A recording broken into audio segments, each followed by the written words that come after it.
And ladies and gentlemen, we are live broadcasting for the purposes of late night shenanigans. Mr. Johanan Raatz, I believe, will be joining me in just a moment, if we can manage.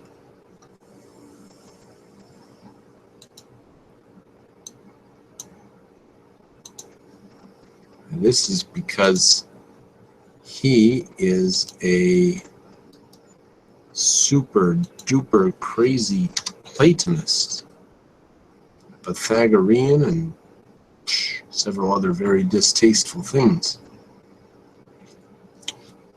So, late in the evening,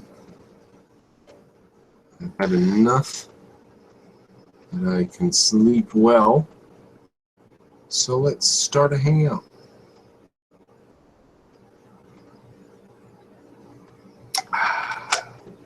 I'm also out of beer. It's my last beer. So I will be imbibing some ménage à trois. Let us see if Mr. Raatz comes around. Don't mean to be uncharitable, but it may be appropriate with the name. Mr. Raatz, are you with me? This is very good. I didn't think that it would happen that easily and quickly. Yeah, AC's running in the background, so. Oh, I have the same problem. We must be near the same latitude. You're in California, is that true? Yeah, where are you at? Connecticut. Oh. Okay. Very different. Well, let me ask you a quick question about California. Why do you have all those homeless things in the side of the freeways? What's going on? I actually don't go on the freeway much. I'm stuck out in the suburbs, so. You see these homeless things in parks and in riverbeds and stuff? I don't know. There's one park near me, but I haven't seen any homeless beds near it. You saw some camper trailers. No, not here. You've seen nothing. No effects. It's probably a different area that the town. Like you go to LA, and I didn't realize this when I came out here, but you go and you can like go for miles, and it's just like back when I used to live in Wisconsin, you go for like a couple miles, there's like a residential district, and then you have like right outside you could it's like an area with like woods or a farm or something like that, or a park. Here there's like a park, but the park is like sandwiched in between like a strip mall and a residential district, very packed. Everything is packed. Right. I'm wondering about the homeless problem. Do you see homeless tents, RVs? No. Fascinating. You're the only person from California I know who hasn't seen this problem. Gotcha. Well, you also believe that reality doesn't exist. It's made of numbers now. It does exist, but it's not what we think it is. It's not. It's physical reality doesn't exist. Well, there is a reality, but it's not what we think. I'm an object structural realist, not a complete flat-out non-realist in me. Well, this can all be ironed out, but interestingly, we had a very fundamental disagreement just a moment ago on Facebook on Platonism, about concepts. What is the nature of concepts? We can discuss that because objectivists have a very, very ironed out view of concepts. Right.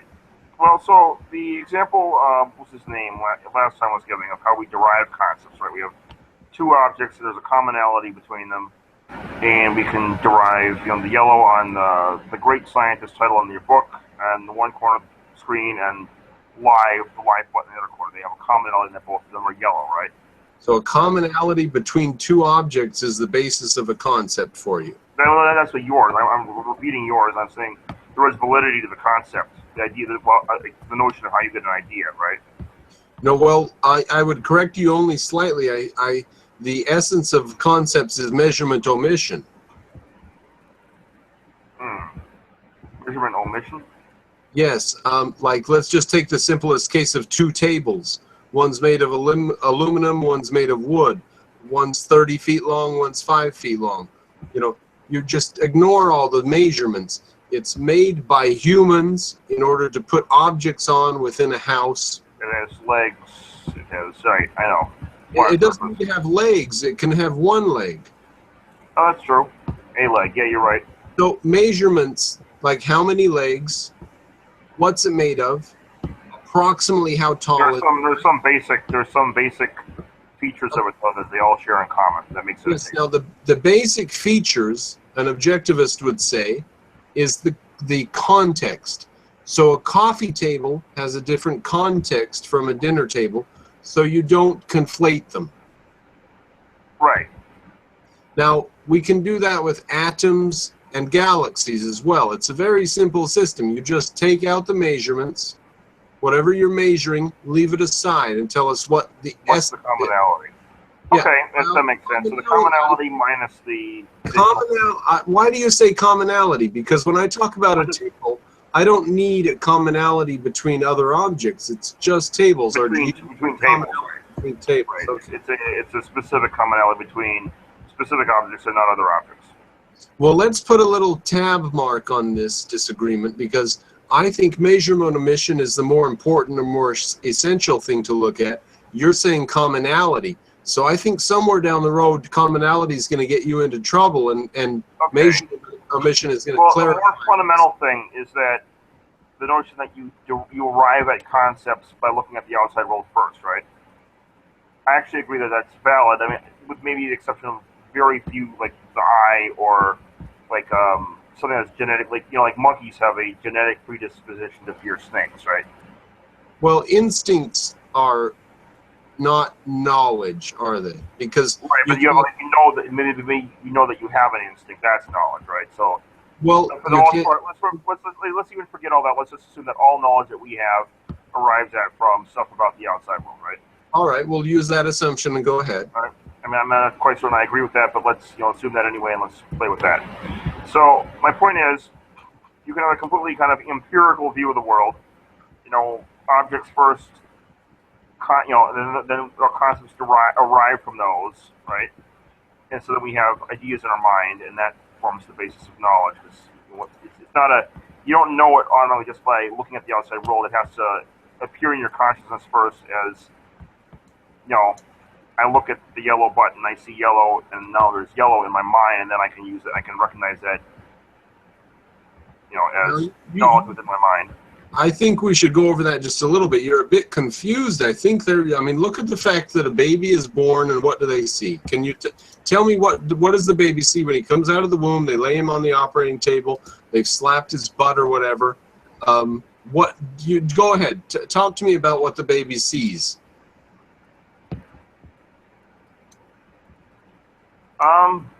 But just sense data, really. He sees sense data, and it doesn't make sense to him, does it? Well, he just recognizes it. He doesn't even... He really doesn't have a notion of making sense at that point. He just sees it as there's data. You've had that moment at night when you glance at the bushes, when you're walking down the street, you glance at the bushes, and you can't tell if it's a person or a dog or a face, or is it a bush? And it turns out it's just the bushes like you thought. But you couldn't tell for that instant, could you? Now, a baby is in a different state. It doesn't even know what a face looks like. So it looks over the curtains. Right. It doesn't even know to... Okay, yeah, so that would actually back my idea up, because then you'd have, you wouldn't recognize it at first. You'd have to, form the concept from the sense impressions, and then it would become a concept in his mind that he'd then know. So sense perceptions, you agree, come first before you can even have any material to work with. I'm going to leave out the possibility of, I don't fully agree with that, but I'm going to play with that for sake of argument. Yes, you do have to be very careful there, because if you accept that, it wrecks a lot of your shit, I have to say. Well, no, what I was going to get at, my point I was going to get at was,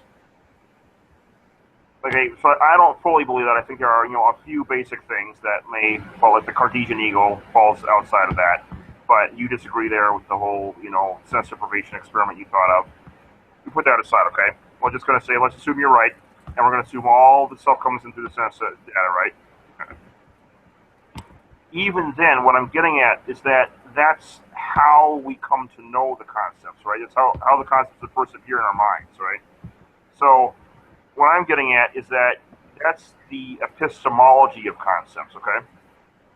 How does a concept first appear in our mind? Just go over that again. Well, I could say, maybe there are some that are innate in our mind. You might disagree. I'll play devil's advocate and say maybe you're right and say it all comes from sense impressions, okay? play devil's advocate, say it all comes from sense impressions, and that's how they all arrive in our mind. Tabula rasa. What I'm getting at is that even if that's true, what I'm saying is that is not about that's about the epistemology of concepts, how we come to know them, right? Okay. What I'm getting is that in addition to an epistemology, concepts also have an ontology. And so regardless of whether they're all Platonic forms or as Platonic forms, go some hyper-Platonist route and have it all Platonic forms, I would even agree with that. Or we go the other route and say it all comes from sense data. Whichever way it gets into our mind, the concepts themselves have an ontology. Why do you say it gets into our mind? It doesn't get into our mind. Okay, or forms in our mind or gets into our mind. Either way. What we call a concept is simply an organization of sense data. In our mind, though, right? I mean, you agree that it's something. There's just sense data out there with no one to No look other at. place for it to be besides in our mind.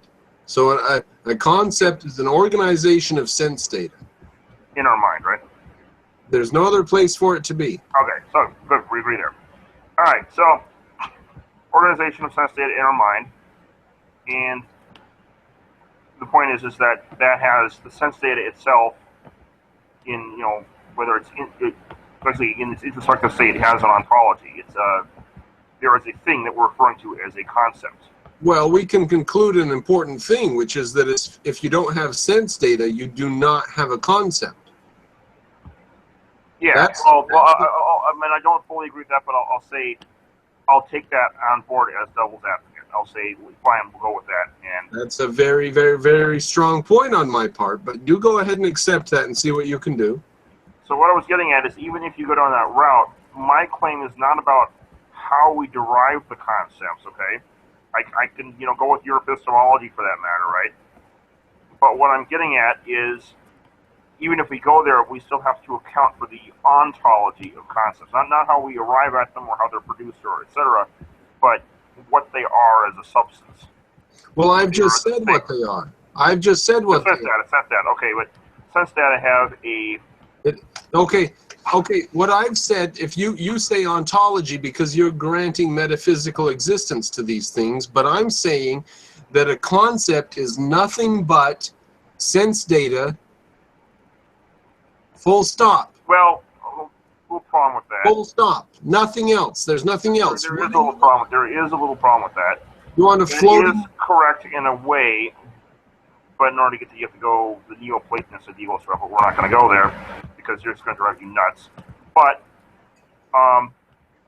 you're just going to go steaming. I actually have a little video called Panic Experientialist Metaphysics. It's like 4 minutes long, and I basically argue that sense data are the same thing as Platonic forms viewed from a different hierarchy. Well, that's just an argument for Platonism. That's not original. I'll leave that out of there, okay? That's a whole Plato other topic. did that. Plato did it. Once you say forms, you get to do whatever you want. Yeah. It doesn't matter. No, not whatever I want. But it's magical. Forms are magical. I don't say they're magical. I mean, they're not like out of nothing. It's just everything has its basic. Every system of epistemology has its basic building blocks, so to speak. So it's not like... No, the sense perceptions are basic. I know, but okay, so let's... Forms are imaginary magical things. Who said a form exists? Point to a form. Point to a form. A concept is a form. Point to a concept. Point to a concept. It's not located in space-time. You can't do that. Exactly. The only thing located in space-time is sense perception. You're coming around. That's correct. But so now the thing is since space-time is emergent, right? As we know in quantum gravity. Wait a minute. If you say quantum gravity, you're accepting evidence from sensory perception. So sure, but that piece is back you don't get to use that to negate sensory perception. You can't say sensory perception is illegitimate because of... They're not saying it's illegitimate. I'm saying the pieces fit together.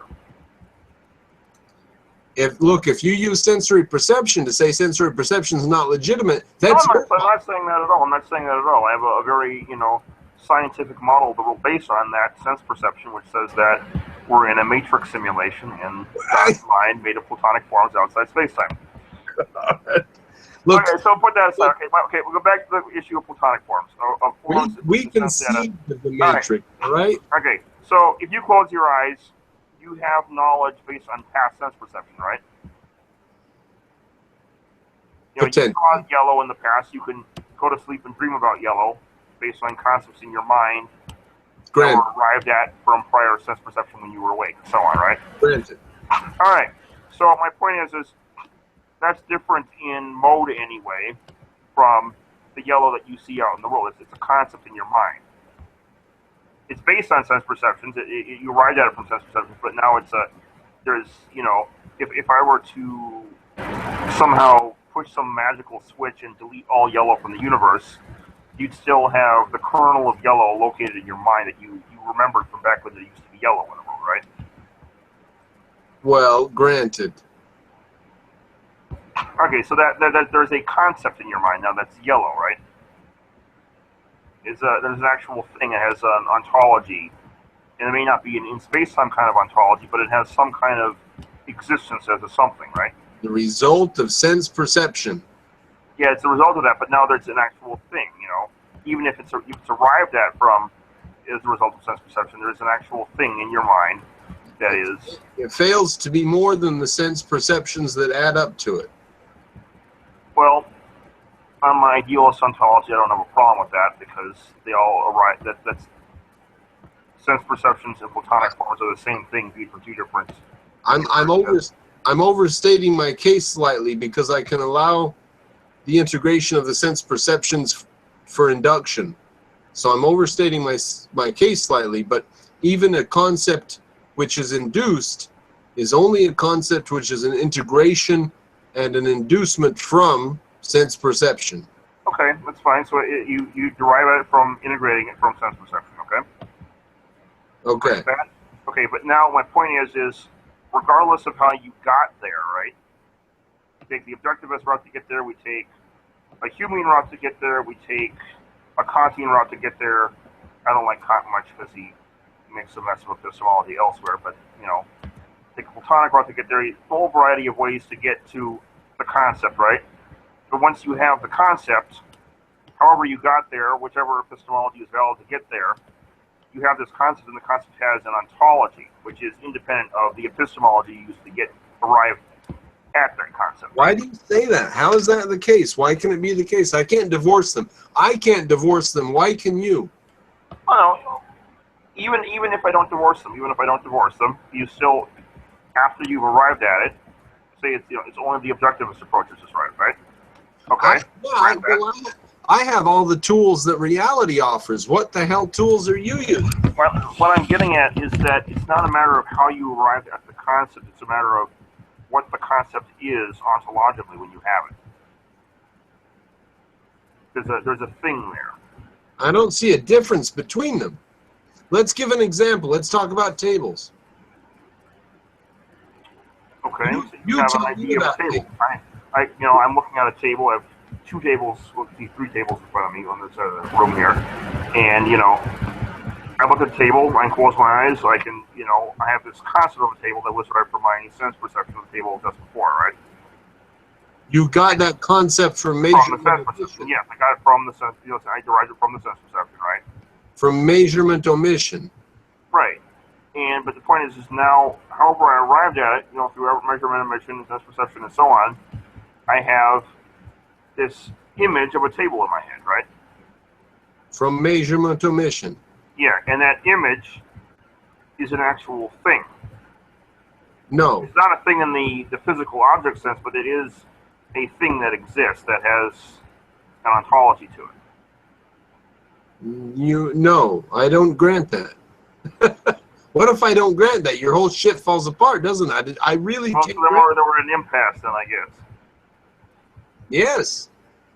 Concepts have no ontology. Well, that's where we disagree, I guess.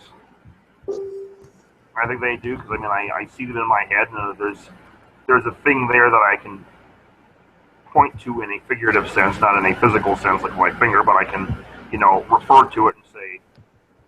Well, QED on my part. Well, no, it doesn't follow. You can't prove that. Unless you have an additional argument that I haven't presented yet. Let me grant ontology for what you want to do, because I'll grant ontology for marriage, but I think that marriage has some a perceptual fact I can point to. I'll grant ontology for lots of things, but I can't grant ontology for something I can't point to. So, but You mean point to in physical space? Can I point to what? You mean point to in the sense of pointing to in physical space, or pointing to in, as in like conceptually pointing to, or referring to? Well, it does pretty much come down to the fact you should always be able to point to something. I mean, give me a valid concept. You mean in space? You mean in space, right? Well, ostensive. Okay, so when you say point to, you're not referring to the more general sense that I was referring to of referring to. You can point to it conceptually by saying, I'm referring to concept or thing X, item X, right? Well, for example, anger. Right. Right? You should be able to, at some point in the universe's history, you should be able to point to an instance of anger if it's real. Right, an angry person. Okay, so I mean, I can point to an instantiation of yellow, for example. Okay, and we can point to an instantiation of war.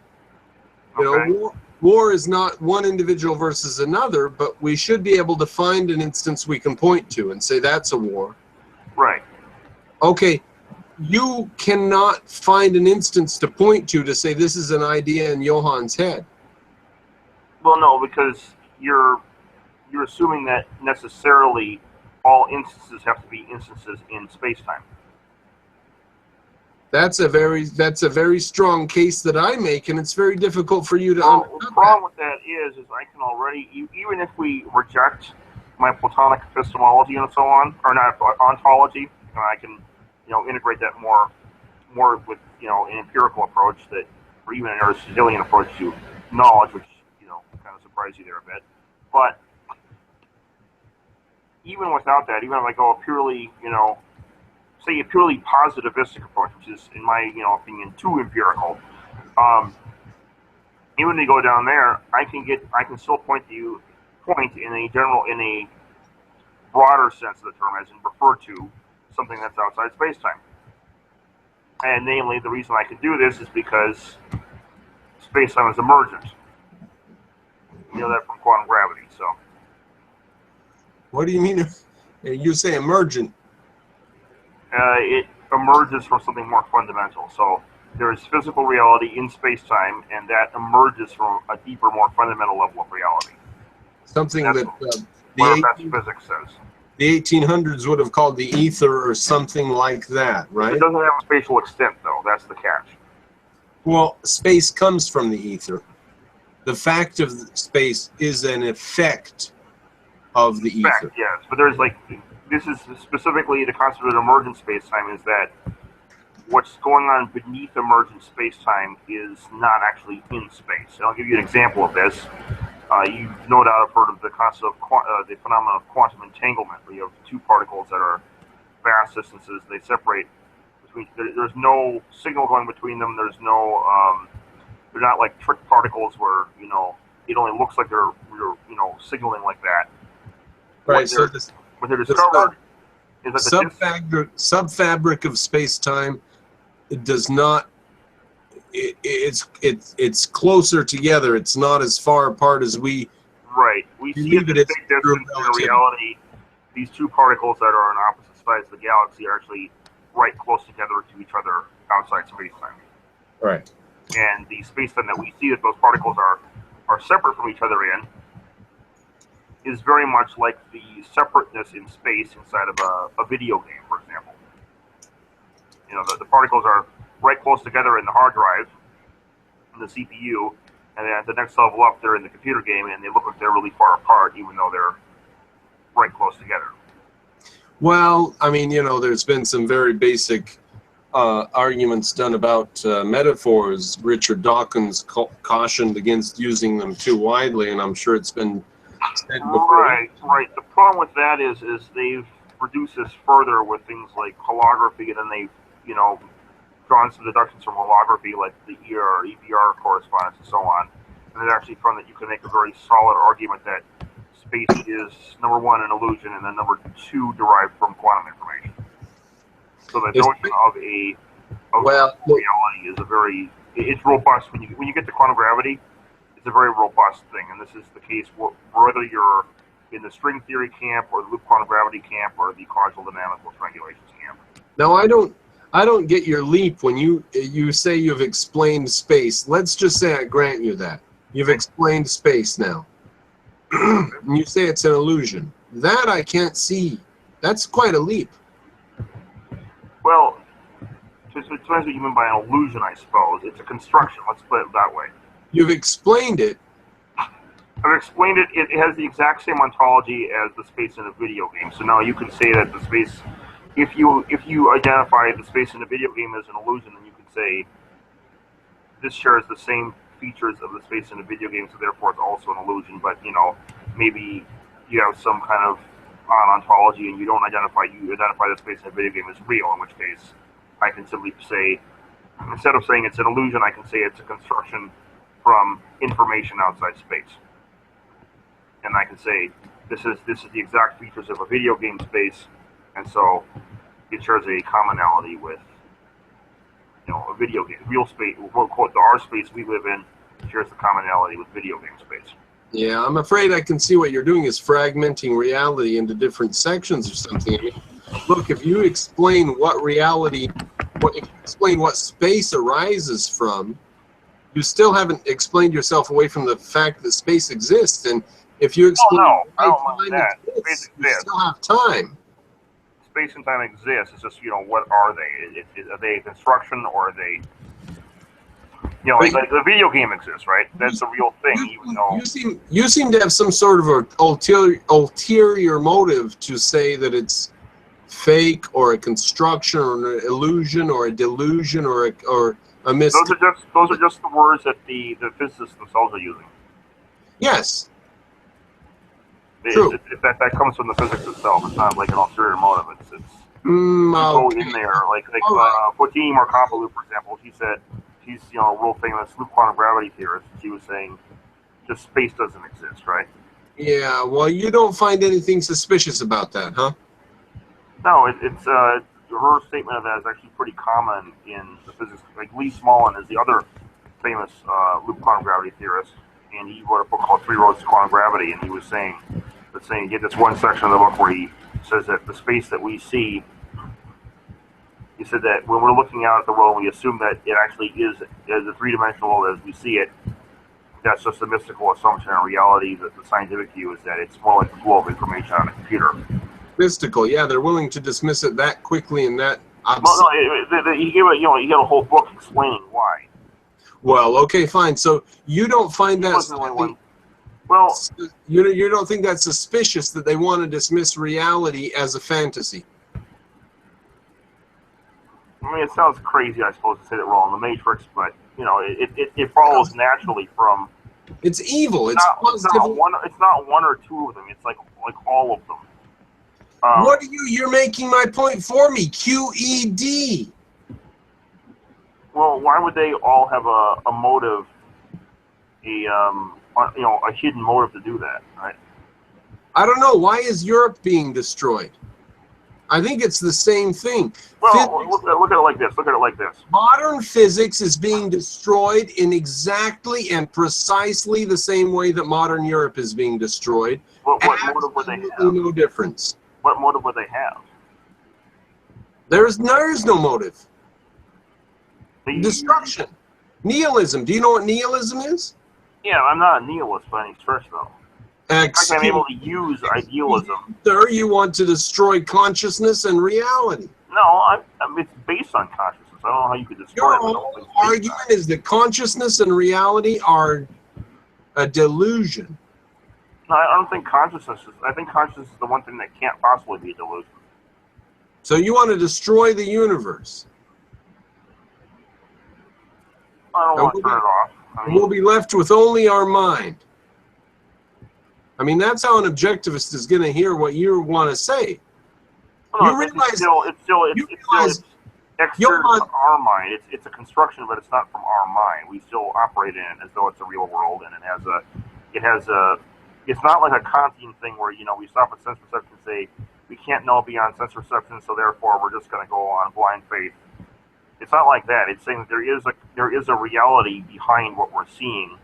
That we can know what that reality is, but that reality is not the material that we think it is. It's more like a computer program. Yeah, you're trying to destroy. I mean, you're wrong. The idea of a computer program is something we came up with. I know, but what I'm saying is that we came up with the concept of computer program, or arrived at it. But my point is that the universe behaves that way in a very precise fashion. Okay, so even if we had to come up with that metaphor to explain it, it still behaves that way, and it still has that. So why won't you and your people back off and say there is a real reality? Why do you keep saying it's a hologram of a soccer ball and all this shit? Well, because the physics points there. Like you saw Trevor the other day explaining the whole Bell experiment thing, right? How could physics point to the idea that there's not a reality? You can get the idea. It is a reality, but it's okay. Well, you could imagine the scenario of living in a simulacrum. I'm just giving you a thought experiment, okay? You could imagine living in a simulacrum, like 13th floor of the Matrix. Everyone's seen those movies. Now listen, you can imagine ice sinking. That's not a valid test of anything. It's ridiculous. No, what I'm giving you an experiment here to give you an idea of how you can see this, okay? Go ahead and if you were to exist in the Matrix, okay, you wouldn't know at first, but there's a difference between a real reality, quote unquote real in the material sense, there being material objects, and those objects being simulated via information, right? Those two things look similar on the surface, but they're different things, right? No, I don't accept that. I mean, if a rock is a simulated information, which it seems to be, then it's a rock. I mean, I kick the rock. I'm saying the concept. I'm not saying that, A rock is 99.9% space, but my foot doesn't go through it. So is that a simulated thing for you? Well, in the physics, yeah, it would be. Okay. Well, then... But let's assume, what I'm saying is, in physics we have theories, right? And we can say there's X theory with X predictions and Y theory with Y predictions. And whichever one, we then look at the world outside and we say, well, which of these two theories fits the predictions, right? No, I don't agree with that's how a theory works. I don't believe that's okay, it's first derived from previous data and so on, but what I'm saying is, at some step along the way, you reach a point in your studying of the world where you begin to make theories of it, and then you say, let's go test these theories, right? A theory doesn't come out of nowhere, obviously, but what I'm saying is, let's just skip ahead to the step where we have the theories already, okay? Well, we can, as long as I can say this sentence. A theory explains reality. It doesn't agree with reality. It explains it. It doesn't agree with it. Okay, explains reality. Okay, so which one explains the data from reality better, okay? On the one side, particles in real objective material particles floating in real objective empty space, or virtual particles floating in simulated space, or moving in simulated space based on, and all this being simulated from information processes. Those two are different things, right? Well, can I just do one quick caveat, and then if we can go forward from that? All right. Ptolemy was wrong, but his mathematics were much more accurate than Copernicus. Right. Copernicus was correct. Copernicus was simpler, and Copernicus was right for other reasons too. Yes, if somebody comes up with something, and quantum mechanics says no, our theory is better because it's more accurate, then it is not necessarily going to be quantum mechanics that wins. Okay, fair enough. There are other criterion, I suppose. Yes. For example, you are very much opposed to the notion that we're criterion, for example. You're very much opposed to the concept that we're in a matrix simulation. Okay, so therefore, you would very much distinguish between a rock in the physical world and a rock in my Sims game, right? Yeah. Oh, granted.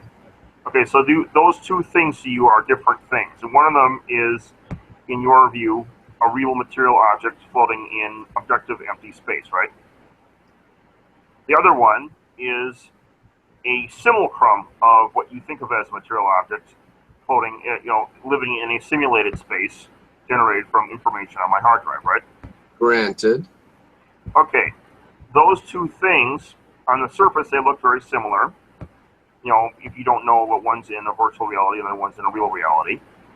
But the thing is, when you look at because the one is being made by information, the other one isn't, when you push up against the limits of, the confines of the parameters that are put on the simulation, due to, just information processing demands and, refresh rate and so on, there are subtle differences that you would expect out of the virtual rock that you would not expect out of the material rock. And you'd have to look very closely to find these, okay? They wouldn't come up right off the bat, but when you push the rock at a very rapid speed that approaches, the refresh rate of the game, the computer's not going to process it any faster, and the rock's going to hit a maximum speed limit while on it. And likewise, if you load up too many rocks in a certain part of the game, the whole computer's going to slow down, and from, a little sim guy living in the game, it would look to him as though, that area with all the rocks piled together in this really compact, dense area, it would look as though time is slowing down because the computer is freezing up because it can't process so much at once, right? And then likewise, you'll have... All right, so time slows down near gravity wells. Yep. And that's not something we would normally expect with... If it's a processing we would expect that if it's processing. But we would not expect that if it was, a classical empty, empty. We wouldn't expect things like space to bend. If space is empty nothingness, you wouldn't expect that, there's nothing there to bend, right? What's bending, right? So that doesn't make sense if you think of it as this objective empty space. But if you think of space as not really space, but a simulation of space, then you can start to make sense of the notion of how you can have stuff like space bending. But a cool one is... You don't have to get there. I mean, come on. Can't we come up with a mechanism that creates space, and then later on we can come up with computers that have simulations? Well, the question is that explanation simpler than the alternative? That's one of the big things in science is parsing. If you have the reason, for example, Ptolemy was one of the reasons they realized, Ptolemy had better explanatory power at first, and Copernicus didn't. That being said, Copernicus' model was, Ptolemy had to add all these epicycles in to explain, why the planet, like Venus was going in retrograde sometimes, and, the planet seemed to, it was a common thing, planets going in retrograde, and they had to add these artificial epicycles in and so on, right? Well, sometimes truth overrides simplicity, like in chemistry. I mean, right. But what I'm saying is, in the case of Ptolemy, right? In Ptolemy versus Copernicus, they later had other predictions where they found stellar parallax and so on, and that really confirmed Copernicus. But for the time being, before they got there, the one thing that ruled Copernicus in was the simplicity level. It explained more. It didn't explain as much with Ptolemy, but it didn't have that many premises going in to start to begin with. It explained more per premise than Ptolemy's model, which was much more. No. That's not what he had going for it. What he had going for his system was that it was true. Oh yeah, it was true, but how do we arrive at that conclusion that it was true? How do we know it was true? Because the Earth was spinning and the sun was standing still. Yeah, but how do we figure that out? Because the Earth kept moving and the sun kept not moving, and we looked at it with geometry. Well, motion is relative to frame, though, right? I mean, it's the whole Galileo's thing. So one person could say the Earth is standing still and the sun is revolving around it. All the ancients thought that they were wrong because they didn't know. It's not true, though. It's not all of them knew that. Not all of them believe that. That's not the case in reality. I know it's not the case in reality. What I'm saying is, so how do we figure that out? How do we figure that out? By looking at reality, sense perception. We're back to these pesky. Well, that's what we're doing. That's what we're doing here. All those things. I mean, you saw my documentary where there's like 13, it looks like 13 some things where they show that, there's all these areas, like vastly different areas of physics. Like one's relativity, one's quantum mechanics. Most people don't even think those have anything, related to do with each other, right? They're both weird, but they're both in like completely different areas of physics, right? And so this virtual reality concept comes along and says, look at all these and look at what you'd expect in a VR, and you can explain all of them down the line by the same mechanism. And that same mechanism is they all arrive from information processing. It's one concept, right? It's one simple concept. And from that, all of a sudden, all these data points fit into the perfectly. And not only that, but the tunneling, for example, you even get like details of the data points. Like, what do you mean you say they fit in perfectly? That's a fucking stretch, sir. What do you mean by that? I mean, they're all what you would expect out of a virtual reality, right? I think that how do we explain things that are random? I mean, what do you do with that? Well, if you're inside of a virtual reality and you have something outside of it, right? You're going to have something. You're not going to be able to predict what's going to come in from outside, right? So from your view, you're just introducing all kinds of nonsense. No, it's just very simple. It's very simple. You know, if you're living in this contained system where all the variables are determined, it's going to look deterministic, won't it? But if you're outside and you're putting in new variables into this, if I'm in my Sims game and I decide to plop up a new house right next to a guy, from his view, he's going to see these houses quantum fluctuating into existence. He's going to have no way to predict what kind of, is it a mansion or a bungalow or a, two-story or something like that. He has no way to predict what's going to come in next. I don't think you have a tool to get metaphysical randomness. It's not metaphysical, but it's, apparent randomness, it would appear like. It doesn't seem you have a tool for that in information processing. I don't see why. If it's all an information processor, where do you get things that don't follow? I mean, I can create things that don't follow in my universe with Wolfram and with unexpectedness and with nested rules that are very simple. Where do you get randomness? You can't get randomness if it's all an information processor. How do you explain randomness, and how do you Well, you could introduce Gödel statements. Gödel? Here's another thing. I suppose you could say, here's one way you could do it. You could say if it's a mental simulation and mind is a first cause, you have, free choices that start all the causal chains. So you could say, in that sense, you could have a element of randomness in. And the whole thing's speculative because, I kind of like the idea of there being randomness because I like the idea that there is free will, but, that's kind of an open debate. So we don't really, and, there's the uncertainty principle, but then is that random at just in our virtual reality, or is it outside? Or I'm kind of leaning toward the direction that it is really random, but at the same time, what if it's determined by, the programmer at the next level up or whatever? Well, if you can dump the idea of information processing, you can get randomness that breeds multiple more randomness. And that's very powerful. You have, what was that new game that came out? The one that, No Man's Sky. You've heard of that? I know nothing. It's really cool. They have, based on a simple algorithm, and it generates, based on this new algorithm, it has you can go out and fly a spaceship around in it. And instead of being all the planets that were, created by programmers, the computer just generates new planets at random, okay? New, flora and fauna that you'd never predict from just... All right, and you just keep going, and it's so cool because the way it's designed, it just... The programmers have set this up so that it just keeps generating new planets that they don't even know what they're going to be like, right? So you could have some, randomness based on... It's still information processing, but it's in a computer program, and it's generating new worlds and so on. I'm talking about the universe we live in. How do you explain the universe we live in?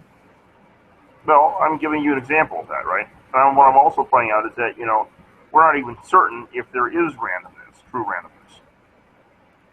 Now, I kind of like to believe that myself because, I think it fits better with a libertarian free will, but, I can't. Yeah, Determinism and randomness are unrelated. You just said libertarianism, random. Those are unrelated, but we can have what? Okay, so randomness in the sense of, let's see. Let's see. Let me turn my AC up. It's getting too cold there. All right. All right, so let's talk about randomness in the sense of prime numbers being generated in nature. Okay. Is that okay with you? Yeah, though, of course, I'm not certain if there might be, there's actually been a search for a long time now to find some algorithm that can predict random prime numbers perfectly. No one's found it yet, but no one's to say that, it doesn't exist. It may exist, it may not. So. And that does seem to be a bit of a contradiction in terms on the face of it, doesn't it? An algorithm to predict Prime numbers. Prime numbers. Well, they have had some algorithms that can predict them for long stretches, for example, like Mersenne. You've heard of the Mersenne prime series, right? No. Let's see here. Not that it would affect our conversation. Okay, so what the point is they have some mathematical tools to help find prime numbers, and some of them are, algorithms that tell you, like, what was it? One of them was, Mersenne prime is, Mersenne prime equals 2n minus 1, and that's used to find. Now, are all prime numbers like that? Well, who knows, but, some of them at least are. So. Well, is that limited by the number of calculations they've done? I don't know. That's the question. I'm not a mathematician, so I don't know how they determine this. Well, for us to find prime numbers and for nature to make them are two different things, but nature can manufacture randomness, and that seems to be, I don't know. For me, assume it does. Odds with your, is that really randomness, or is that simply our lack of knowledge? Is that more expression of the way nature really is, or is that an expression of our limitation on our knowledge of nature? That's a pretty easy out for you. Well, it's an obvious one. It comes to mind right away. Like, if I were to see something in nature that I couldn't explain, I wouldn't explain that it just explained by magic. I'd say there's probably some mechanism that I haven't yet determined, right? Well, with all our knowledge of mathematics, if we look at a series of numbers and put our hands up in the air and say we don't see any pattern, for you to say there may be a pattern. Well, no, the thing is, I'm pointing out in prime numbers, they have found pattern. It's not just Mersenne primes. They found other patterns as well. There's a whole field of mathematics that's devoted to finding patterns in prime numbers. Right. Well, okay. How did we get off on this? What were we talking about? We were talking about randomness was being used to. You're asking how I can explain randomness with my virtual reality model. Yeah, if it's all a simulation, how do you explain all the stuff that goes on? I mean, why? Okay, all right. It's not a simulation. Can you accept the fact that we don't live in a simulation and work with that, or are you really? I can play devil's advocate on it. Are you stuck in the idea of a simulation? Personally, but I can play devil's advocate with any. I can consider an idea without accepting it necessarily. So. What if we just live in a reality of rocks and stars? Well, there is one problem from philosophy of mind that brings in. Okay. Namely, the hard problem of consciousness. Why is consciousness a problem? How do you unify that? How do you explain matter and mind in a single coherent explanation? It's pretty easy if you know about sensory deprivation, Tinks. No, what I'm saying is, well, you're conscious, right? How do you explain? Like, you can't deduce subjectivity from, if I have a telephone game, right? A big giant telephone game of every person in the entire United States, and each person, they have a piece of paper which gives them instructions that exactly mimic the behavior of one neuron. Okay. Well, you're conveniently ignoring what I just mentioned. Why do you ignore that so conveniently? Well, no, because it doesn't explain. It's not about what happens in sensory deprivation. People go crazy, but even crazy people still have subjective experience. Well, we're not talking about crazy people. We're talking about sane people. Why do sane people experience that? Same people experience insanity when they go into sensory deprivation. Why does sanity disappear when sensory data disappears? Because we're not normally wired to work in a world without sense data. Yes, because either we are dealing with reality or we're not. And when we're not dealing with reality, everything goes completely down the tube. Now, how do you take exception to that, what I've just said? If you're dealing with reality, your brain... Your notion of sense deprivation didn't say anything about it. You jumped from there's sense deprivation, right, to therefore we need reality to have sanity. No, I didn't jump from that. I think I observed that. I think I observed that in the experiment. No. What I'm saying is you don't. You can have the same thing exist in a matrix simulation, right?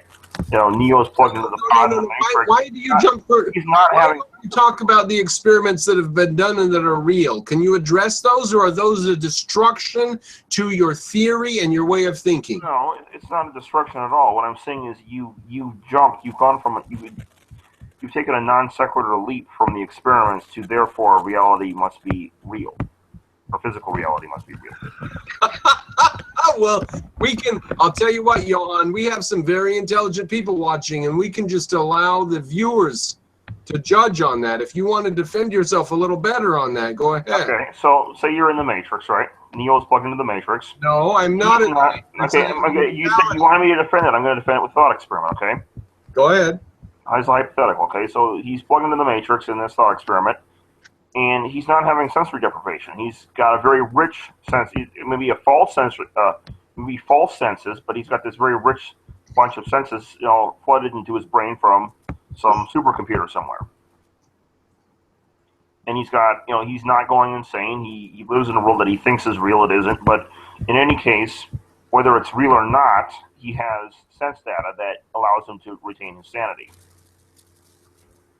So whether or not we're us being sensory deprived or not is not contingent upon whether or not the source of that is, the source of that sense data is reality, some physical reality, or a virtual reality, like a computer program or something.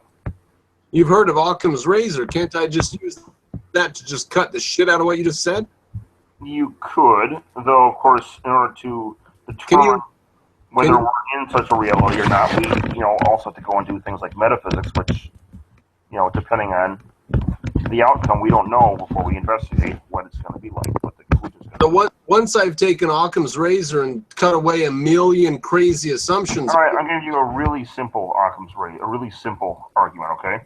Go ahead. Right from Occam's razor. All right, the mind knows itself with certainty, but a thing is known only when its essence is known. Now wait, why do you say mind knows itself with certainty? It's definition. I'm self-aware. Okay, so mind is self-aware consciousness. So a mind that's only dealing with itself, how would the mind that's only dealing with itself behave? Oh, you would probably go insane, but at least you know it's there. Then why do you say that a mind knows? Doesn't mean that it doesn't, just because someone goes insane doesn't mean they know that. John Nash, for example, he was crazy, but he knew he existed. Now, I don't understand that sentence. Talks with imaginary friends and all that, but he was at least aware that he was a real person. The mind knows itself with certainty. I don't understand that sentence. What do you mean certainty? What do you mean knows itself? What do you mean it's conscious of itself? It's conscious of itself. It's aware of itself. No, it's not. It's only conscious of its five senses. So are you saying you're not self-aware? Correct. I'm only aware of the world around me. I'm self-aware. I don't know what I mean.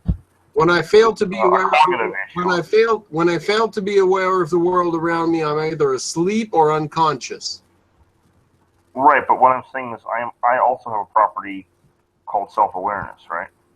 Which is only the awareness of the reality around you. It's only the awareness of your five senses. Now, can you deal with that? Because I don't know if that's true. I mean, there's the Cartesian ego thing, right? There's the... Well, it is true. So you say it's not true, and I say it is true. Here we have another departure. Well, I think that might be a very basic one. I see that as like a properly basic a priori. It's just innate. You like. Well, they've done experiments, though. You are apparently not willing to accept the experiments. No, I'm not saying that it denies the experiments. What I'm saying is it going insane is a different thing from losing consciousness altogether. Scientific data shows that if we're not aware of reality, we don't have a mind.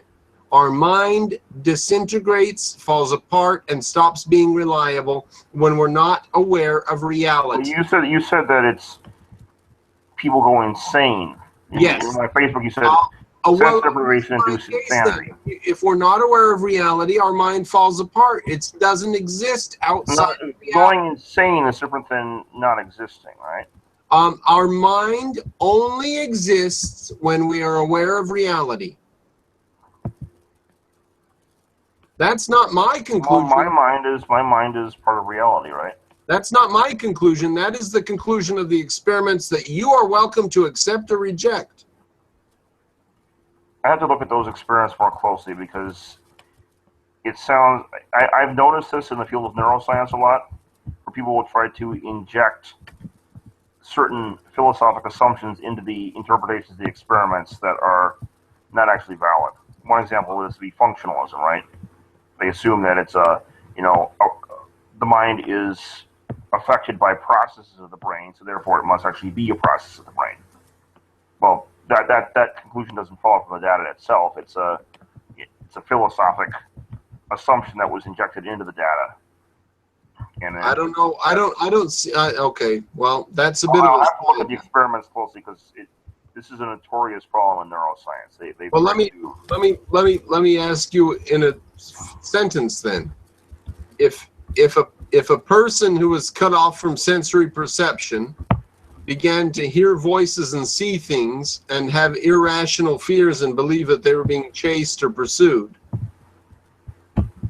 would you say that they need to have some sort of connection to reality to be rational and sane? Or would you say something fucking crazy? Who knows what you would say to that? No, they're crazy. They may Why? They're reacting to things that aren't there in our reality and so on. It's imagined from them probably. But because the point they've been cut off from reality. If they're running from something, some imaginary troll or something that they're thinking is chasing them. Well, they can't run because they're stuck in a sensory deprivation room. Okay, maybe they think they're running. Maybe they've gone so crazy they actually think they're running. Okay. True. The people with the sense deprivation. True. Yes, and they have. The point is if they're able to, even if they're able to identify hallucinations, and then in such a fashion that they're able to relate themselves to those hallucinations, like say, I am afraid of the troll on the other side of the room. Okay, they can say some statement like that. Even if what they're afraid of is a hallucination, and they relate themselves to it, they're still relating it to themselves. They still have a concept of I.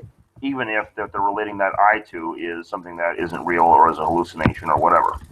Here's a fascinating case that you'll find interesting, I think. A guy said, because they left the video and the audio on and these people were able to talk, and he said, I feel my mind shutting down. I don't want to think about anything. I just want to sleep. I can see things around me. I see movements. I just want to sleep. My mind is shutting down. Or his mind probably is shutting down. But, he's still... You could go watch these. You don't take my word for it. You go watch these. People who are not connected to reality don't have a mind. And it happens within a matter of hours. It happens within a matter of minutes. This whole thing, an interesting realization about this whole thing, okay? You're saying that that there is no mind without there being reality to sense, right? A constant stream of sense data. Okay, here's the problem with that. In my room, when the lights are on, there's a constant stream of sense data. I'm not in my room right now, but I have the lights on there. And there's a constant stream of sense data, because the lights are on, flowing around the room. No, not true.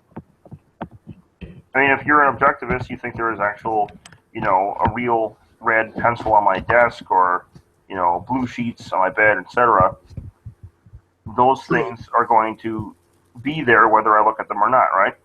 True, but that doesn't mean they're sense data. Sense data Okay, needs... what makes it... Okay, so what I'm saying is you can't... minds are not created only by sense data. Obviously, there's got to be something that's doing the observing, right? Minds are not created. Minds exist. Minds exist, okay. What else is going on there besides the sense data? Nothing. That's it. Then what's doing the observing then? Because there's sense data all over the place. I mean, you just... No, there's not sense data. There's only sense data where something is perceiving. Oh, there we go. There we go, where something is perceiving. What's doing the perceiving? On the far side of the moon, where nothing is perceiving, there are only... Okay, that's what I wanted to get at. That's what I was trying to drive at. Over now, there, my next question is, what is doing the perceiving? An entity. An entity. What kind of an entity? Depends. Is it a giraffe or a fish? You tell me. Okay, those both have minds, we presume, right? I mean, the fish probably has a much lesser degree mind than a giraffe, but they still both have minds in some sense, right? Oh, granted. Okay, so what's doing the perceiving is a mind, right? An entity. An entity, but it's not just any entity, right? Like my television is not doing any perceiving, is it? Minds don't exist. There are no minds. Your mind doesn't exist? True. So I'm talking with a mindless Mr. Cropper. You are talking to a set of entities that have a past of experience. Okay, so what's doing the perceiving if there's no mind? This entity with experience and sense perceptions. What is this entity, though? Brandon Cropper. Okay, Brandon Cropper, but Brandon Cropper is not a mind, right? He lives and he has very many experiences and he has what is Brandon Cropper if not a mind, though? He is a human being with experiences, hopes, and a past. Okay, human being. And what is a human being? A thing with a mind. But you said minds don't exist. Correct. So how does this human being have a mind if minds don't exist? Because this human being has a history of sense perception and ideas and hopes. No, you said minds don't exist. Just having a whole series of past memories and so on doesn't mean that... No, you're right. I'm driving at a point. You want to get the idea of mind and then separate it out and have nothing else to do, and you just use this floating concept of mind. Well, it has to. Otherwise, like a football, and you just run like crazy. But I'm saying that a mind is part of an integrated entity. You cannot take it like a football and just run away. Okay, it's part of an integrated entity, but it still is a distinct thing. Like quarks, for example. You can't separate quark. Okay, you haven't. Let me explain the thing here, okay? I'm not saying it's not integrated into things. I'm saying it is integrated into things, but even if it's integrated into things, it doesn't mean it's not an entity in its own right. Quarks, for instance, and protons, you can't separate them. They have what's called quark confinement. When they try and separate them, and it creates, gluon excitations. The harder you try to separate them, the stronger the strong force binds them together, and it's such that you can never actually separate a quark from a proton. So a quark never exists outside of its context. Nevertheless, there are three quarks with independent existence, or not independent, but separate existence within the proton. Even though you can never separate them from in a physical sense. You can never take this quark out and take it out from the context of the other two quarks in the proton. Okay. And so the mind, I guess, might be... I might disagree with this because I kind of think there's a Cartesian ego, but let's even play devil's advocate and dump that and say that your sense deprivation thing is right. Completely. There's still a mind there that has to be doing the perceiving. It's not just the perceptions. There's more than sense perceptions to have a mind, because otherwise you'd have, consciousness on the far side of the moon or something, where there is nothing to do with the perceiving. What? There's more to sense perception than a mind. That's fine, but what I'm saying is the mind... No, I didn't say that. You said that. I didn't say that. Okay, there's more to... there's more to a mind than sense perception. Other way around, I meant. Not much, though. Not much. There is something. There is. It doesn't have to be much. There is a, an eye isn't very much, right? Yeah, true. It's something. It just, it could be like a little point consciousness. It doesn't have to be very much. It's a little thing there that's doing the perceiving. Well, objectivists will go crazy if they hear this because I is everything. But okay, so the point is there is an I there, and the I is doing, I, Johanan, am having perceiving that I'm having a conversation with Mr. Cropper. Okay. So there is something else than just the sense perception. Sense perception is a big important part of it, and it's integrated with it in such a way that you can't unintegrate it somehow. And at least if we take your view of the sense deprivation experiment, but nevertheless there is still an I there, which is not the sense data. What? No, I've already said, I'm going to step away from the computer for just a second. You can continue talking, but I've already said that I don't think that there is an I apart from the ongoing sense data reception. If you're not receiving sense data, you fail. Okay, so you're saying that the I is actually, in some sense, in the sense data. It is an ongoing a phenomenon of sense data reception and reaction, and when that fails to occur, the I fails to exist and begins to wither very, very quickly. Okay, so there is no I outside of sense data. What's that? Go ahead and explain. It's not. It's what you're saying is it's not even like how's a good example? Okay, so I gave the example of quarks. You can't separate them, but nevertheless they are different objects from each other, even though you can't separate them. What you're saying is a little stronger than that. It seems like you're saying, there's a mouse I'm holding right now, right? Computer mouse. So if I take away the solidity of it and so on, the mouse disappears. The plastic. The mouse is made of plastic. Okay. If I took all the plastic away, there would be no mouse, right? Right. Is that what you're saying the mind is, an analogy to sense perception? Yes, if you take away the sense perception. Sense perception is, in a sense, the substance of the mind. There's nothing left for the mind to be, or to do, or to be aware of, or to be concerned with. Okay. Everything that is worried about the mind and everything the mind is worried about disappears when sense perception. Okay, so in a sense, the sense perception is to mind as plastic is to my mouse. I don't know if I can go this classic is to your mouse. I don't know if you're being funny. That's plastic. Plastic. My computer mouse is plastic, right? Oh, plastic. I thought you said classic. No, plastic. Listen, I'll grant that as a limited metaphor. We cannot take metaphors that far, though. I know, but it's in a sense the sense perception is the substance of the mind, is what you're saying. Yes, right? you're getting what I'm saying about how important it is that sense. All right. Okay, so it's not just the quark confinement concept; it's a little stronger. What you're saying. Yeah, much stronger, probably. Yeah. All right. Okay, so what is now? You could go 2 routes with this, okay? Because the problem is how do you tell whether it's sense perception versus not? Like, if it's just sense perception with no perceiver, the notion of a perception requires a perceiver. If you get rid of the perceiver, then what are you doing, right? I mean, you could have just floating sense data and say there's a mind. No sense data without a perceiver, so just ignore that. Right. Now, the perceiver. That's the important part, though. That's the whole point. The whole point is that. Well, then then you can put a lot of your questions to rest by just ignoring the other part that you think you're worried about and focusing on reality. Okay, go on with your thought. What was the next part of your thought? That they have taken people and they have deprived them of their senses in various ways. As you can imagine, depriving someone of all 5 of their senses isn't very easy unless you cut off all 5 of their senses, and you can't do that.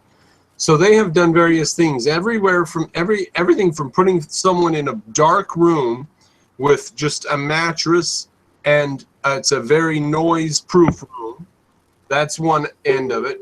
to putting somebody in gloves where they can't touch their fingers towards each other, and letting them float in salt water on their back with earmuffs on so they can't hear anything. That is the farther end. But even the people who are just in a dark room and they can get up and they can pace and they can rub their hands together and they can feel their face and they can talk to themselves, those people go insane very quickly. The people laying in their back in a saltwater pool who can't hear themselves and they can't touch themselves go insane much, much more quickly. That's fine. What I'm getting at, they regain their sanity very quickly. We talked about this, but what I want to get at is, you're saying that in a sense, you're just having perceptions via mind. No, I'm saying that there isn't any evidence for anything else. Okay, but the whole point is that the concept of perception requires someone to do the perceiving, a mind to do the perceiving. But it seems to be the case even if it turns out that the mind and perception are required for one another, such that the mind, perception disappears and the mind disappears with it. Even if it's like cork confinement where you can't take the two apart from each other, you still have the notion of the perception and the perceiver having the perception. Well, if you grant me that we can't divorce the two, then you lose a lot of territory. Well, I'm granting it for sake of argument, but what I'm saying is, it's true. The cork confinement analogy, you're going farther than that. You're saying that the mind is the perception is the substance of the mind itself. And that's actually a very dangerous approach, because I can usurp that. I can usurp that then and say, well, there's sense perception everywhere, so it's all mind. No, you can't, because something has to do the perceiving. So but now you're contradicting yourself, because then you're going back to there's a perceiver and a perceived. Of course there is. But beforehand you were saying the mind was in the perception itself. There is no. I never said that. What are you talking about? You gave the analogy of the mouse, right? And I said, take away the plastic and the mouse disappears. Because the mouse is the substance of the plastic. Listen to me, sir. Right. Very intelligent people are listening to us. Don't make a fool of yourself. Don't make a fool of yourself. Well, you're the one who said you didn't have a mind before, so. Okay, they can rewind the video. Right. I mean, you kind of already did. Sorry. I am not on dangerous territory. You're the one that keeps. You're the one who said you don't have a mind. I said I don't have a mind. If you count the lack of sense perceptions, look. I mean, now you're changing the topic. Okay, here's when I said I don't have a mind. Okay. All I have is sensory perceptions. My awareness of the past, my awareness of the future, and my hopes for the future. That's it. Now, if that's what you call a mind, then I have a mind. But you weren't willing to do that. You wanted a mind to be some other thing. So when I said I don't have a mind, it was because I said I don't have whatever it is you're trying to construct. Okay.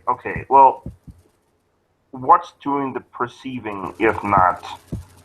My eyeballs and my ears. Okay, those are all material objects, though. I can build, I can have a security camera. I can have a security camera, which, acts like an eyeball, right?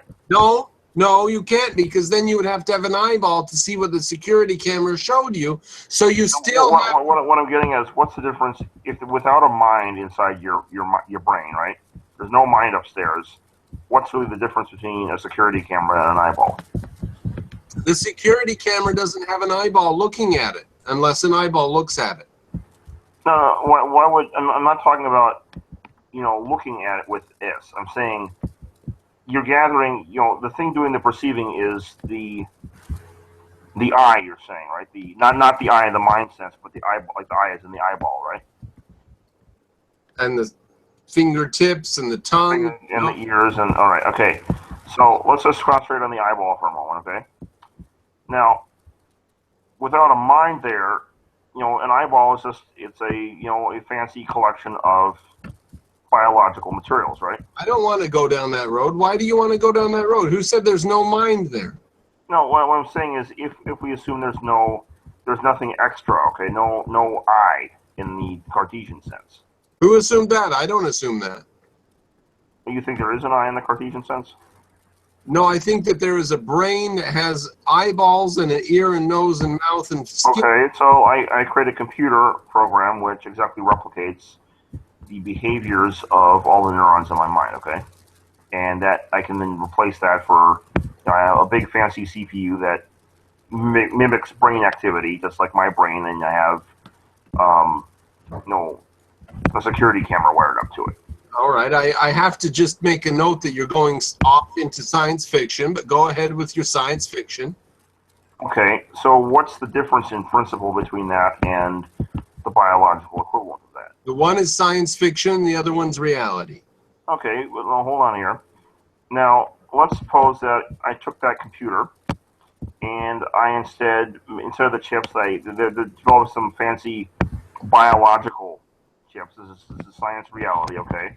It's actually based on like synthetic neurons and so on. Actually, they grow neurons and they treat them as computer program material, right? Or computer material. And so I replace that the CPU with actual cells, biological cells or whatever. Or even forget that, I take the CPU and replace it with, molecule by molecule till the point where it's, basically a brain, right? Let's say we engineer a brain. We build a brain. Okay. What's different between, a brain based on carbon and a CPU based on silicon? They're just atoms at the bottom line, right? That's all they are. No, a collection of atoms that compute. No. I can't grant that. What's the difference in principle? Because many of the people that are arguing along the lines you do, like I have a friend named Ere. He's a Turkish computer scientist, AI specialist, and he would argue that he can make a conscious computer. And of course, he also believes that there is no Cartesian ego and argues against Platonic forms, just like you do, and he's hard empiricist and all that. But the point is that he thinks that he would actually think that the computer I've created, that I've hooked that security camera up to, is an actual mind, or is conscious. Well, this is propitious. Why is he wrong?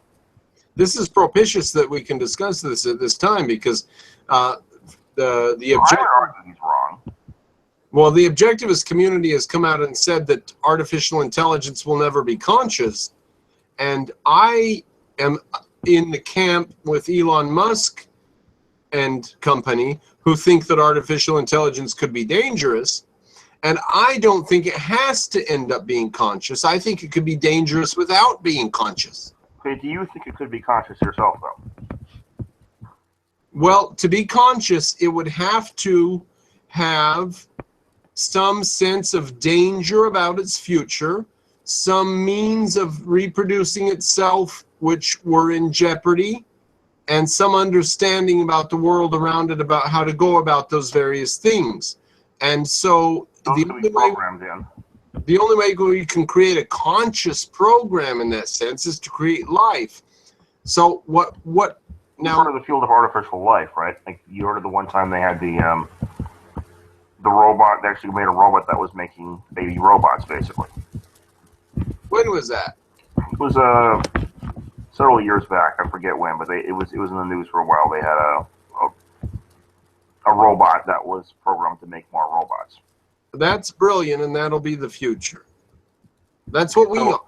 Okay, so the thing is everything you listed there, you could program into a robot.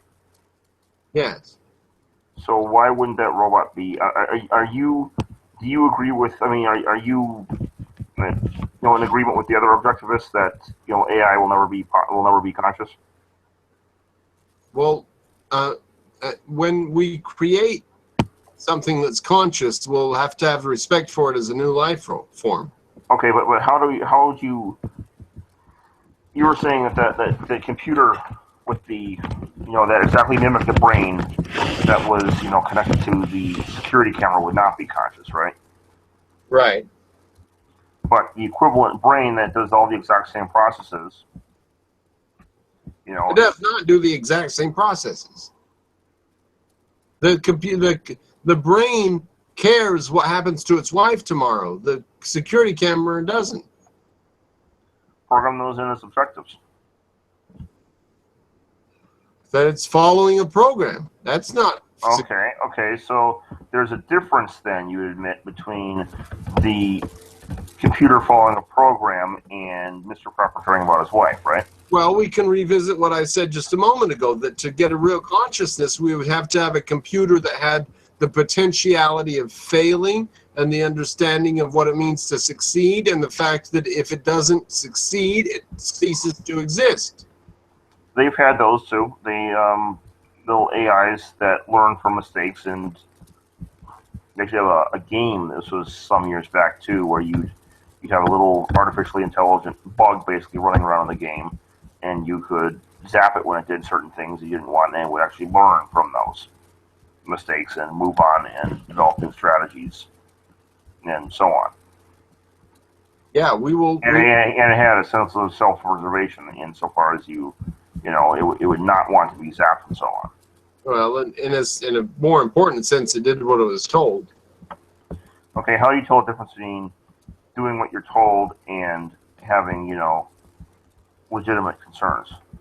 Oh, we'll know it when we see it, but if we tell... Well, you could have, I have a friend who's in AI right now, and he said that they have some stuff that looks really convincing. Like if you were to, have a conversation with a person, and you didn't know, like say it was online on Facebook conversing with you, you'd have no idea it wasn't a real person. Yeah, well, okay, so it passes a basic Turing test, but that doesn't mean it's alive. But right, but how do you? Look, I'm not against us creating life. We can create life. Well, That's me neither. But what I'm saying is how do we know? Like, are you familiar with the Chinese room experiment? Yeah, you give them a Chinese sentence and they translate it and it comes back to this. Well, they not just translate; they identify the sentence based on the symbols. You guys walk in the room with Chinese syntax books. There's no knowledge of Chinese, okay? And he's manipulating symbols. Someone passes him letters written in Chinese with questions on them, and he has no idea, but he looks the symbols up in the book, and based on the syntax rules, forms a response that sounds like good Chinese, and the person on the side is like, "Oh, you must know Chinese." He doesn't know a word of Chinese. He's just manipulating symbols in a book. Yeah, well, you don't know. Do you know the sentence they were dealing with? No, it was a thought experiment by John. It was never actually done. It was no. There's actually a sentence they were dealing with. Not the one when I read his paper. I didn't see that. All right. Well, what they did was they brought in the sentence "out of sight, out of mind." Put it into the machine or the group, and then they translated it again, and when it came out back in English, it said "invisible idiot." That's pretty funny. Because an invisible idiot's out of sight and out of mind. No, that's funny, I thought, but yeah, it's an interesting experiment. And what does consciousness mean? And it means somebody who, when they're put in a sensory deprivation tank, goes insane. That's what consciousness means. I don't have a problem with that. It's still there. An insane person is still a person. Excuse me, if you accepted that, it would destroy you would have to quit. No. Start being objectivist. What if you went to the university tomorrow and said, "Hey, everybody, I have an announcement. Reality's real." Well, the problem with that is I've told you privately some of my weird experiences, right? You did what? I told you privately I had some unusual experiences, right? Oh, yes. Well, most people do. I've had them as well, but go ahead. Some of them were of such a nature that they, especially based on some of my knowledge, which went further than some of the stuff I've talked about publicly, which integrates to the stuff I've talked about publicly, though. It it only makes sense. It makes the best sense if the world is virtual. If it makes direct sense, I can explain, I point to the stuff in them and say, this is what this is what that is, and this is how it all fits in the physics model I've produced. Well, I guarantee you I could do it with less steps without a virtual world.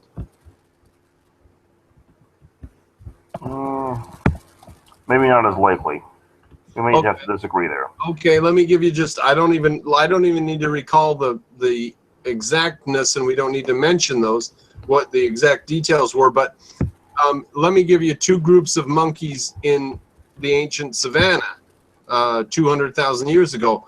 One group of monkeys were able to communicate via brain waves over miles, and the other group wasn't. Which one was better at dealing with the challenges of the savannah? Probably the one that wasn't. The one that so was. So I don't know. I mean, what depends what kind of obstacles they run across. I mean, you know that natural selection all depends on what obstacles you're adapting to, what challenges you're adapting to. Well, they had lions, tigers. They were fighting with each other. They had war. So if well, they could actually, if they're communicating via brainwaves over miles, they could actually work better. Yeah, if you knew your brother or sister or mom was in a bad situation and you didn't really know what the situation was or you knew nothing. All you did, you had dreadful feeling, I got to get back to mom. And you go back to mom and your cave is being attacked by the neighboring tribe. You know, so that's one group, and then the Neanderthals were the other group that didn't have that. Okay. Voila. How would the one group do that, though? I mean, just because it would be helpful. Just because it would be helpful for it to have that doesn't mean it explains how it would be able to do it, right? There'd be some mechanism by which I'm not trying to explain how it happened, but I know that when my brother got his head cut open and he was being stitched up at the hospital, I got a call. But I didn't get the call until 45 minutes after my heart started racing and I couldn't go to... there was something wrong, right? I don't know. I was walking around the apartment with my heart racing. I didn't know anything. I had no idea what was going on. I thought I was having a panic attack. I've had thoughts like that, but I've actually been able to identify this is who it's for. This is the person that I think it has to do with, and it turned out it was right. Well, it's a common thing. I mean, you heard of okay. Let's say that's true and real. Let's say it's true and real. Couldn't that just be the fact that our ancestors... Hold on. What? Yeah. Yeah, I'll do that. Yeah. All right, I'm back. Is she a feminist? No. Not a feminist? No, she's my landlady. She's a nice lady. She's not a feminist. I bet she's a feminist. She's not. She's a good church-going grandmother, actually. Oh, that's good. That's good. We need less feminists. Feminists are shit. Anyway. Yeah, very nice lady. Good. I'm glad. I don't know why she's in your bedroom, but whatever. No, I'm in the living room. No, it's your business. All right. Listen, Johan, we have good times. This is good times. We do. You're fucking crazy. I don't know why you believe in this other shit, because we could have like a beer, we could talk about Trump. We do. Well, the thing is, that's the funny thing is we're so aligned with politics in many respects. When it comes to the physics stuff, I'm often, I know you have Brian Greene drives you about as much as crazy as I do, doesn't he? I'll stab him. You won't stab me, will you? I don't know. I know you live in California, so that's all I want to say about that. I told you how I got invited out here, right? Well, what do you do? Listen, the objectivists are all out there because they're all rich. They're all very productive and they're rich, so they're. I had a world-famous Christian apologist love the idea of the universe being simulated in a mind. This is the coolest thing ever. And so because of that, he invited me out to California to study philosophy under him. Really? Yeah, he's going berserk with it. I talked to him, he's like, this is a wonderful idea. And then he's like, we talk about other things related to it, and he has this notion called hylomorphic dualism. I reject the dualist aspect, but I explain that you can derive hylomorphism from my specific brand of quantum idealism, and he likes that too, and he's going bananas with the whole thing. Well, I just have to let you know that you've just let a lot of the cat out of the box, so to speak, for objectivists. I mean, listen, that's why he liked it. That's why he liked it. So it was, Ooh, okay, well, you realize that, maybe you don't realize, but maybe you do realize on some level objectivists are the only ones that have anything going. I mean, you talk to a lot of people in physics and stuff and science and math. You realize objectivists are the only ones with a motherfucking brain, right? Well, a lot of people in physics are going and reaching conclusions that objectivists don't very much like, is the thing. Yes. Like a lot. Yeah. And in fact, the larger trend now, especially after recent experiments, has very much been in a direction that objectivists don't very much like. Good. So I mean that I might find that that's debatable. That point is debatable, but well, look, we own politics because the future is all free economics, You do own politics. I do like that. We own religion because the future is atheism. That's actually not true. It may be true in the West, but the West is collapsing, and you'll find, you know who Stefan Molyneux is, right? I'll tell you what. Listen to Percy Shelley's Ode to the West, and you'll know what's going on, because it's all about the scattering of the leaves in the fall. There will be a freeze, and there will be a rebirth, and the West will always win. That's correct. The West will always win. What I'm saying is, it's not. If it does, atheism, by and large, if you haven't done the studies on this, but atheism, by and large, its population, they don't. This is not true, and I don't want to lump you in all this, but by and large, statistically, they've shown that atheists have a lower replacement rate. In fact, it's negative largely than religious people. Not be true, or our numbers. Now there is another aspect. It's rising now. But if you've noticed, the West on the whole is currently in decline. Yes, you'll have a case where the leaves are going to shake, and you're going to have probably religion research at some point. Yes. But okay, now here's another thing regarding politics, and this is something that you're going to be loving. Actually, you're going to find this as a positive side. You know Stefan Molyneux, right? Yes, sir. He is objectivist. No, not complete objectivist. He's influenced by objectivist. Some kind. He's not an objectivist. I know he's influenced by objectivism to some degree. Anyway, he made a video a while back about how he was wrong about atheism. And what he didn't mean by that was he's still an atheist, thinks atheism is correct. But what he was saying was, notice that when the atheist community, 9 times out of 10, he'd find that most of the atheists were all voting for socialists. And this drove him nuts. And he said, on the one side, I got my atheist neighbor, and, I'm an atheist, but the problem with them is they're going to vote for big government to restrict my freedoms and so on. Whereas with my, Christian family next door, I don't have to worry about that with them. Yeah. So it is actually, if you notice, you said that socialism is going to decline. You're going to have free market. That's correct. Venezuela, we see the fruits of that right now. Wait. I didn't say that. I said that the objectivists are in charge of the free market theory. That's all I said. Okay. Socialism may grow in the future, but if it declines, it's because of objectivism. Okay.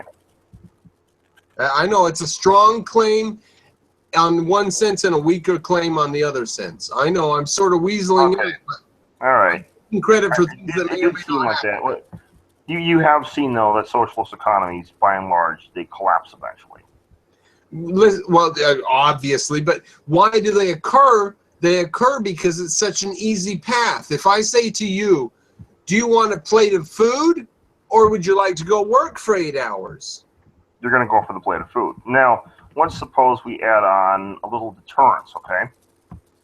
We say that there's a big simulating mind that says, thou shalt not steal, and there's a penalty for stealing if one doesn't, say one's sorry for this, and one dies, one goes to a very bad place afterwards, right?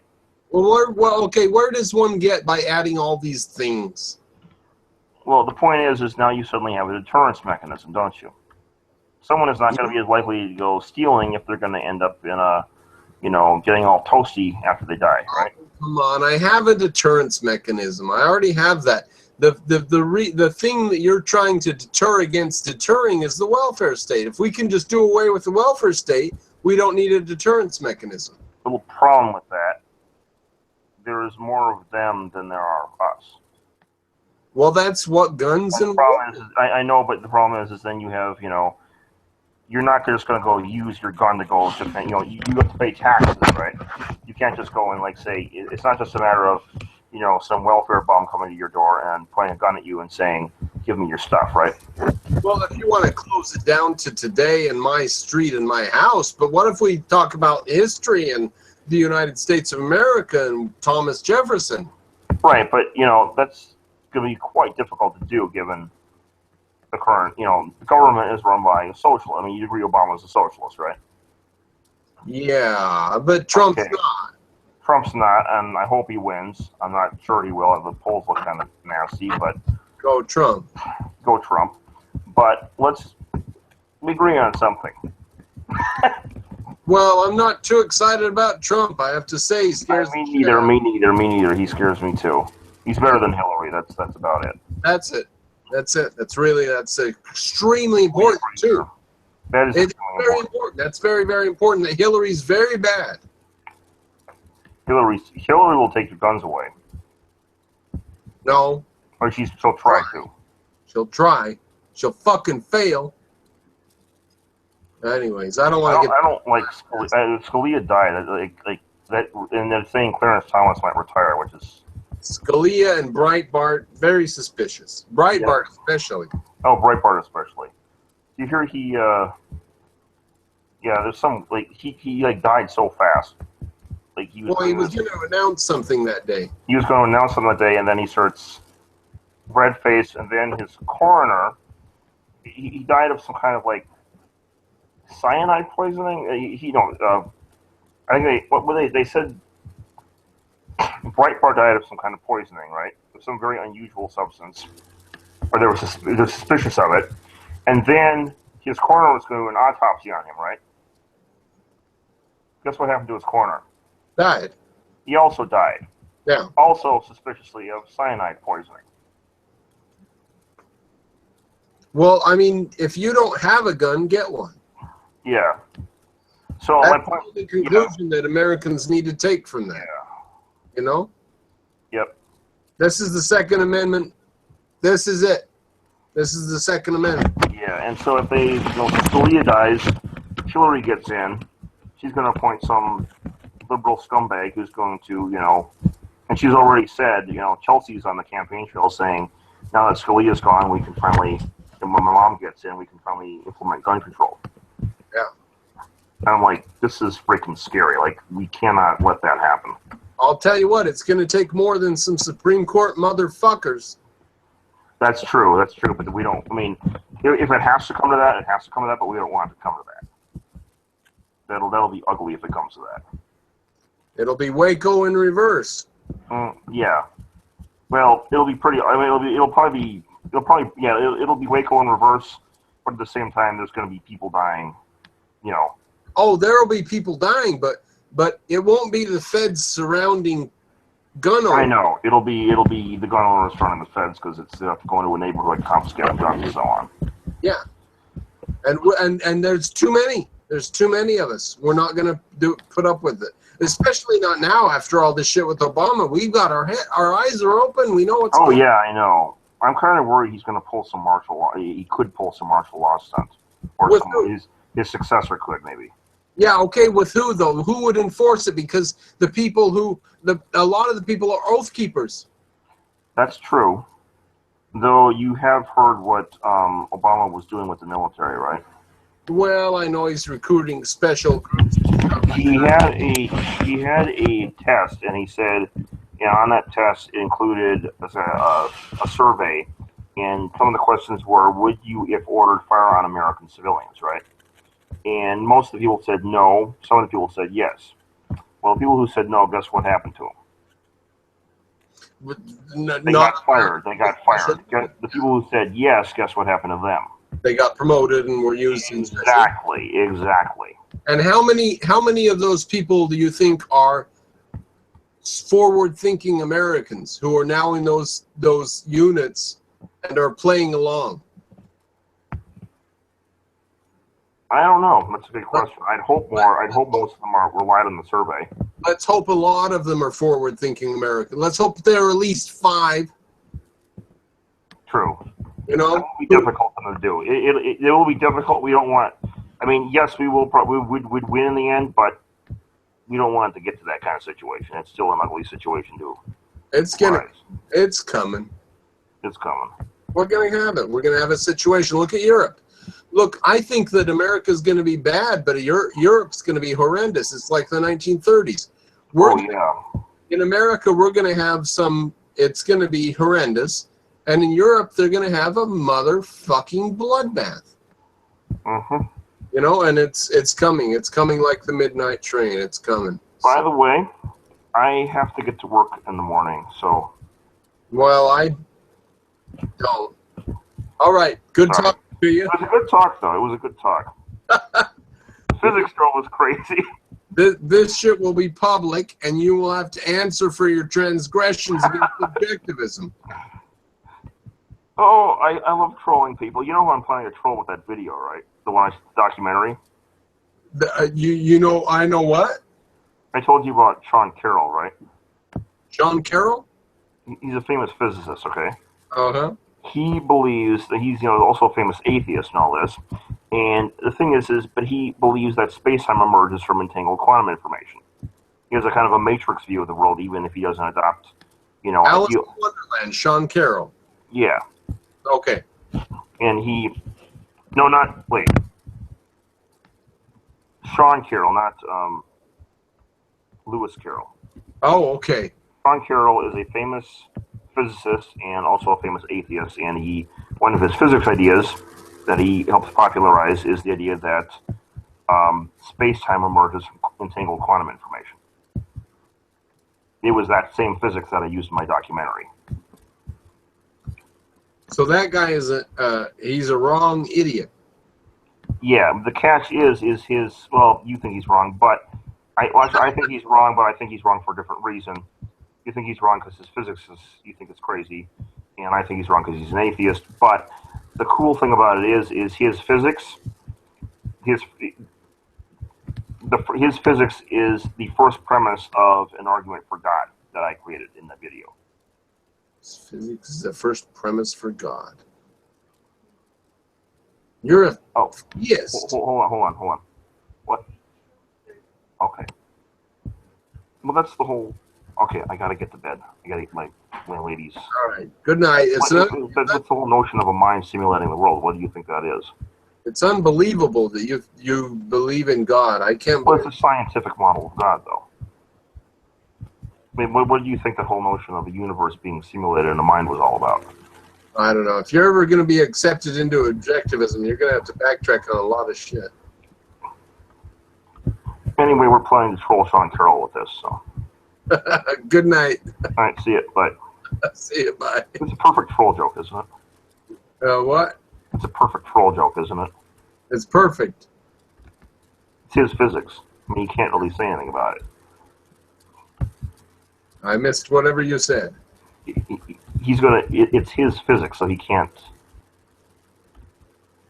There's only one physics. No, but it's his idea is what I'm saying.